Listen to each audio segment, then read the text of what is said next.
Hello students, welcome back to the YouTube channel of Sri Sham School.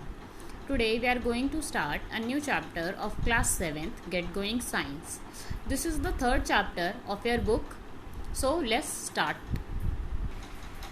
The name of your third chapter is Materials of Daily Use. What do you mean by materials of daily use? वो materials, वो चीज़ें जो हम daily use में काम में लाते हैं. Daily use में काम में लाने वाली चीज़ें बेसिकली फाइबर्स की बात करेंगे हम इस चैप्टर में. कपड़ों की बात करेंगे कि वो कपड़ा कैसे बनता है, कहाँ से बनता है, किस तरीके से बनाया जाता है उसको और कैसे उसको कलर किया जाता है. मतलब ये सारी चीज़ें हम इस चैप्टर में और अलग अलग तरह के फैब्रिक के बारे में, अलग अलग तरह के कपड़ों के बारे में भी स्टडी करने वाले हैं. तो स्टार्ट करते हैं. देखिए, फाइबर्स सबसे पहला जो टॉपिक है हमारा फाइबर्स. तो फाइबर्स का बेसिकली मतलब होता है कपड़े. कि कपड़े किस तरह के होते हैं, कितने टाइप्स के होते हैं, ये सारी चीज़ें. तो there are 3 types of fibres. हमारे पास 3 टाइप के फाइबर्स के. एक है प्लांट फाइबर जो हमें प्लांट से मिलता है, एनिमल फाइबर जो हमें एनिमल से मिलता है, एंड सिंथेटिक फाइबर्स. और सिंथेटिक मतलब जो आर्टिफिशियल तरीके से मशीनों के द्वारा इंडस्ट्रीज में, फैक्ट्रीज में बनाया जाता है. तो 3 तरह के फाइबर्स हो गए. प्लांट जो प्लांट से मिलता है, एनिमल जो एनिमल से मिलता है, और सिंथेटिक जो मशीनों से फैक्ट्रीज में बनाया जाता है. Fibres obtain from plant are called plant fibres. जो हमें प्लांट से मिलते हैं, जैसे मैंने आपको बताया प्लांट फाइबर होते हैं. जैसे एग्जांपल के लिए कॉटन हो गया, कॉटन की क्लोथ्स हम पहनते हैं ना. जूट हो गया, जूट के बैग्स हम यूज़ करते हैं. फ्लैक्स, हेम्प, ये सब क्या है हमारे पास कॉटन नेचुरल हैं जो प्लांट से हमें मिलते हैं. नेक्स्ट देखिए, फाइबर ऑब्टेन फ्रॉम एनिमल्स. जो हमें एनिमल से मिलते हैं वो एनिमल फाइबर होता है. जैसे एग्जांपल की बात करें, वूल, ऊन जो होती है हमें भेड़ों से मिलती है. कुछ बकरियां होते हैं, रैबिट होते हैं, उनसे मिलता है. एंड सिल्क, और सिल्क भी हमें पता है, सिल्क वॉर्म नाम का एक कीड़ा होता है, उससे हमें सिल्क मिलता है. Fibres manufactured in industries by humans are called synthetic fibres. जो लोग तैयार करते हैं, जो फाइबर्स लोग तैयार करते हैं फैक्ट्रीज में, इंडस्ट्रीज में मशीनों की हेल्प से, वो कौन से होते हैं? वो सिंथेटिक फाइबर्स होते हैं. एग्जाम्पल के लिए नायलॉन, रेयॉन, पॉलिएस्टर, प्लास्टिक, ये सारे क्या हैं? सिंथेटिक फाइबर्स के एग्जाम्पल्स हैं. We all wear clothes to protect ourselves from heat, cold, dust, rain and insects. हम सारे कपड़े क्यों पहनते हैं? ताकि हम अपने आप को बचा सकें हीट, गर्मी से, कोल्ड, सर्दी से, डस्ट रेन, धूल से, बारिश से, इंसेक्ट्स, कीड़े मकोड़ों से. In this chapter we will learn about how fibres such as wool and silk are obtained from animals. इस चैप्टर में हम यह पढ़ेंगे कि कैसे वूल, ऊन, और सिल्क एनिमल से हम निकालते हैं, एनिमल से कैसे हम उसको लेते हैं और किस तरीके से हम उसका यूज करते हैं. तो स्टार्ट करते हैं पहले वूल से. We wear sweaters in winters to protect ourselves from cold. हम स्वेटर पहनते हैं सर्दियों में ताकि हम अपने आप को क्या कर सकें, सर्दियों, ठंड से बचा सकें. वूल is ideal for making such clothes. जो वूल है इस तरह के कपड़े बनाने के लिए सबसे मेन होता है. वूल क्या होता है? वूल में बहुत ज़्यादा गर्मी होती है तो हमें सर्दी से बचाता है वो. Wool can be obtain from hairy animal like sheep, goat, yak and camel. Wool जो है हेयरी एनिमल, जिनकी बॉडी पे बहुत ज़्यादा हेयर्स होते हैं, बहुत ज़्यादा बाल होते हैं, उन एनिमल से हमें वूल, ऊन मिलती है. जैसे शीप, भेड़, गॉट, बकरी, याक देखा आपने इस तरीके का होता है जी. कैमल, ऊंट. Llama and alpacas found in South America also yield wool. South America में ये 2 जानवर भी मिलते हैं, ये भी क्या होते हैं? यील्ड करते हैं वूल. वूल इनसे भी हमें मिलता है. However sheep is the main source. जबकि जो शीप है, जो भेड़ है, सबसे मेन सोर्स है. सबसे ज़्यादा वूल हमें भेड़ों से ही मिलती है. The fleece is cut off from the body of certain hairy animals to obtain wool. Fleece क्या होता है? जो उनके हेयर्स होते हैं, जब वो ग्रो हो जाते हैं तो उनको कट करते हैं, उसी को हम फ्लीस बोलते हैं. तो उन हेयरी एनिमल्स की बॉडी से उनको कट कर लेते हैं और फिर उसको कि कुछ प्रोसेस होते हैं, फिर वो वूल में कन्वर्ट करते हैं. This process is called sharing. ये जो प्रोसेस फ्लीस को उनकी बॉडी से निकालने का, अलग करने का जो काम, इसको शेयरिंग बोलते हैं. Next topic is sheep breeding. Sheep breeding का मतलब है कि शीप के प्रजनन का टाइम कब होता है? The quantity and quality of wool largely depend upon the breed of sheep. देखिए जो क्वांटिटी और क्वालिटी जो है वूल की, वो किस पे डिपेंड करती है? ब्रीड पे, कि वो किस प्रजाति का शीप है, कौन सी नस्ल का भेड़ है। जितनी अच्छी नस्ल होगी, मतलब बहुत सारी नस्लों के भेड़ हैं हमारे पास, तो उनमें से कुछ ऐसे भेड़ हैं जो क्या है, बहुत ही अच्छे वूल, मतलब बहुत ही अच्छी क्वालिटी का वूल प्रोवाइड करते हैं। A sheep not be of a breed yielding good wool. A sheep may not be of a breed yielding good wool, so they are crossed with। देखिए, अगर कोई ऐसी शीप है जो अच्छी वूल हमें प्रोवाइड नहीं कर रही है, कोई ऐसी शीप जो हमें अच्छे ऊन की जो प्रोडक्शन उससे नहीं हो पा रही है, तो उसको क्या करते हैं? So they are crossed with better breeds which yield quality wool.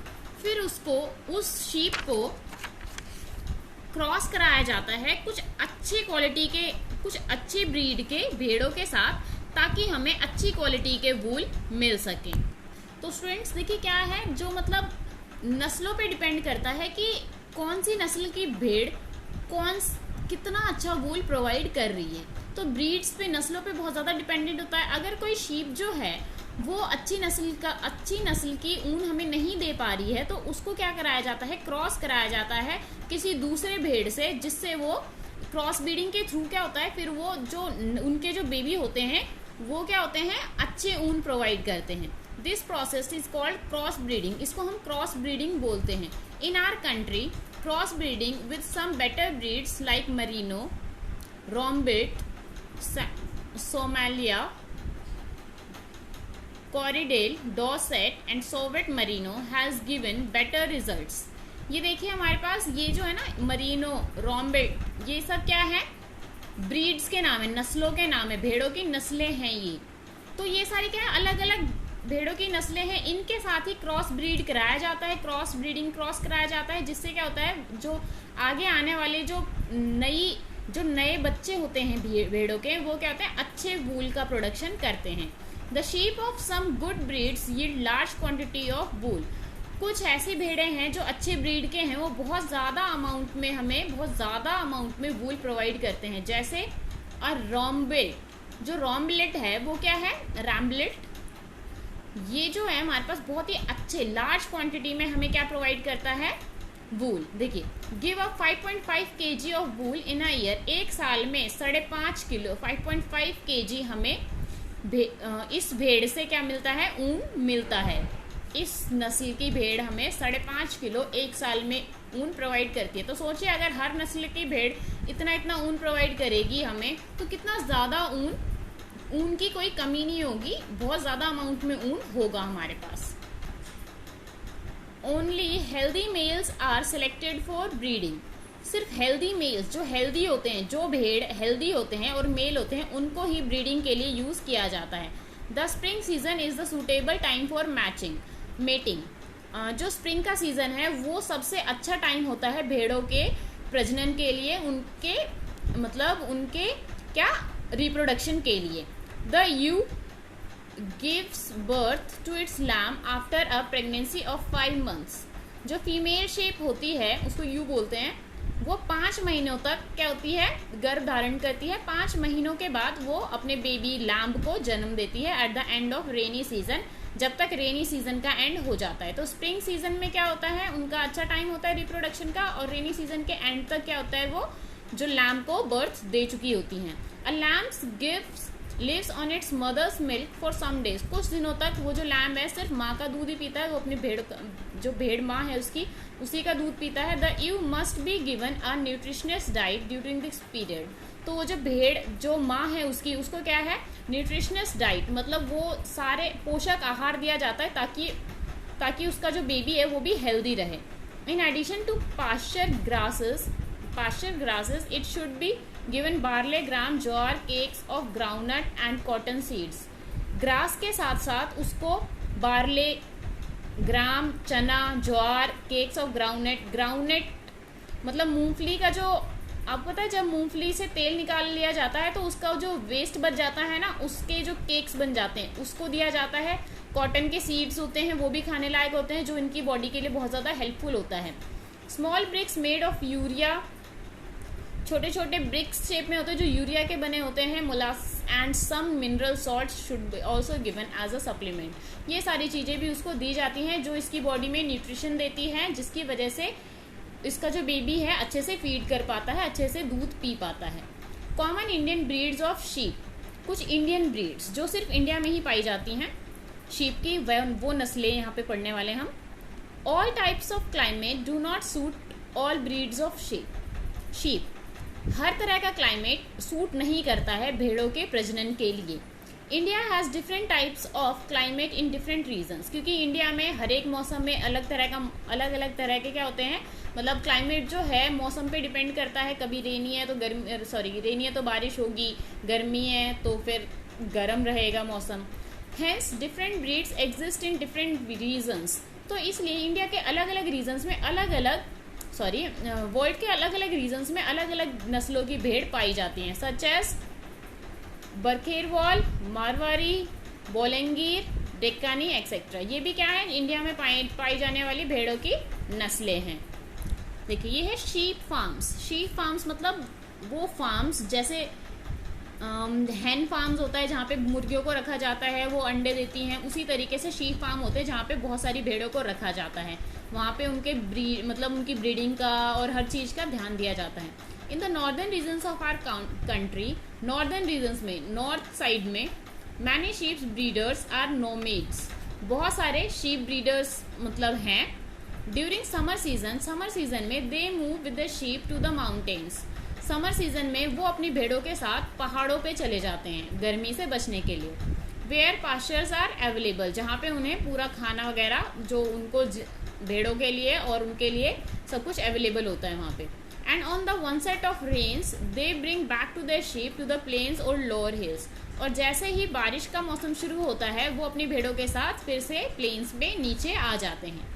Many breeders maintain sheep farms, कुछ ब्रीडर्स होते हैं जिनके पास बहुत सारी भेड़ें होती हैं, उनको ब्रीडर्स बोले जाते हैं, जिनको पालते हैं, वो शीप फार्म्स बना के रखते हैं। Sheep can easily withstand cold weather due to the wool on their bodies, जो शीप है वो सर्दियों में भी आसानी से रह सकती हैं क्योंकि उनके शरीर पे क्या होता है, ऊन रहती है पहले से, तो उनको सर्दी से बचाती है। Their lambs need warm conditions for a few days after they are born, जो उनके बच्चे होते हैं पैदा होने के कुछ दिनों तक उनको गर्म एटमॉस्फेयर चाहिए होता है उनको अच्छे से स्टे करने के लिए। So simple sheds with only a roof and fencing are simply quite sufficient, तो सिंपल एक छोटा सा एक कमरा सा होता है, उसमें छत होती है और उसको चारों तरफ से घेर दिया जाता है, तो उतना ही उनके लिए सफिशिएंट होता है। An organised farm has different sheds for shearing, जो एक ऑर्गेनाइज्ड फार्म होता है उसमें अलग अलग शेड होते हैं शेयरिंग के लिए, लैम्बिंग के लिए, रेयरिंग लैम्प्स के लिए, तो उनके अलग अलग कॉलम्स मतलब अलग अलग सेक्शंस होते हैं जहाँ पे ऐसी भेड़ें रखी जाती है जिनके शेयरिंग प्रोसेस में काम आता है। वो लैम्बिंग के लिए जो प्रेग्नेंट होती हैं जो भेड़ें, उनको अलग रखा जाता है। रियरिंग लैम्प्स उनको अलग रखा जाता है। तो ये सारे क्या हैं, शीप फार्म्स में किस तरीके से उनको भेड़ों को रखा जाता है, किस तरीके से उनकी देखभाल की जाती है, ये सारी चीज़ें हैं। नेक्स्ट टॉपिक है हमारा शेयरिंग। तो स्टूडेंट्स आज हम यहीं तक पढ़ेंगे, शेयरिंग का टॉपिक हम नेक्स्ट वीडियो में स्टार्ट करेंगे। आज जितना भी मैंने पढ़ा है ज़्यादा नहीं पढ़ा है, थोड़ा ही है। मेरे को लगता है कि आपको अच्छे से पढ़ना पड़ेगा और जो भी आपको कुछ क्वेरीज आती है आप मुझे बता सकते हैं, मैं आपको वो चीज़ें क्लियर कर दूंगी। और इससे रिगार्डिंग जैसे आपको पता है हमारी वीडियोस के बाद फिर वर्कशीट्स आती हैं, वर्कशीट्स भी आपको प्रोवाइड की जाएंगी। आप इस वीडियो को अच्छे से पढ़िएगा और अच्छे से स्टडी कीजिएगा। बुक्स में कोई कन्फ्यूज़न हो तो आप मुझसे कॉन्टैक्ट कर सकते हैं। ओके स्टूडेंट्स, तब तक के लिए थैंक यू, बाय बाय।